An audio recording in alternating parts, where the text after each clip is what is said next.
What is active income and what is passive income. Active income में क्या होता है कि जो इनकम आप अपने रेगुलर काम से, बिजनेस से या जॉब से अर्न करते हो उसको हम कहते हैं एक्टिव इनकम। इसमें क्या होता है कि आपको अपना टाइम देना पड़ता है उस काम को, उसके बदले आपको जो मनी अर्न होती है उसको हम कहते हैं एक्टिव इनकम।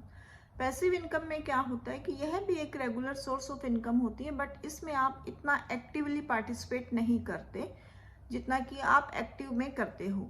तो कहने में ये आसान लगता है कि भाई अगर मान लो हमें पार्टिसिपेट भी नहीं करना, टाइम भी नहीं देना, इनकम जनरेट हो रही है तो यह तो बहुत अच्छी बात है।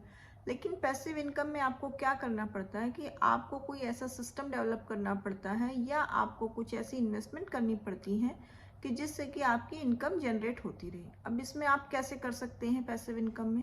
देखिए, पैसिव इनकम में बेसिकली क्या होता है कि आपने जब आप एक्टिवली जॉब कर रहे हो या बिजनेस कर रहे हो तो उसमें से कुछ पैसा अपना इन्वेस्ट कर दिया। अब इन्वेस्टमेंट कहीं भी कर सकते हो, आपने कोई फ्लैट ले लिया या आपने कोई शॉप ले ली या शेयर मार्केट में इन्वेस्ट कर दिया, म्यूचुअल फंड में इन्वेस्ट कर दिया।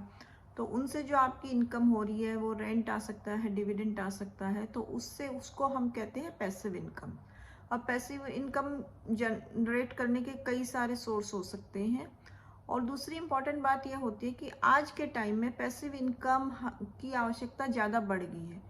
क्योंकि देखिए, एक्टिव इनकम में क्या होता है कि आपका जो आपके पास तो टाइम लिमिटेड है, आपके एफर्ट भी लिमिटेड है। अब मान लीजिए आप कोई टीचर है, आप ट्यूशन कर रहे हैं, तो आपकी क्या है कि आप मान लो 10 बच्चों को ही पढ़ा सकते हैं, तो आप उतने ही पैसे अर्न करेंगे। लेकिन अब मान लीजिए आपको ऐसा लगा कि मैं कोई ऐसे सिस्टम डेवलप कर देता हूँ, आपने एक कोचिंग एकेडमी खोल दी, 2-3 सिटीज़ में खोल दी, टीचर हायर कर लिए, तो वो टीचर भी पढ़ा रहे हैं। तो इसमें क्या है कि आपकी इनकम जनरेट हो रही है, आपने एक सिस्टम बना दिया। अब कोई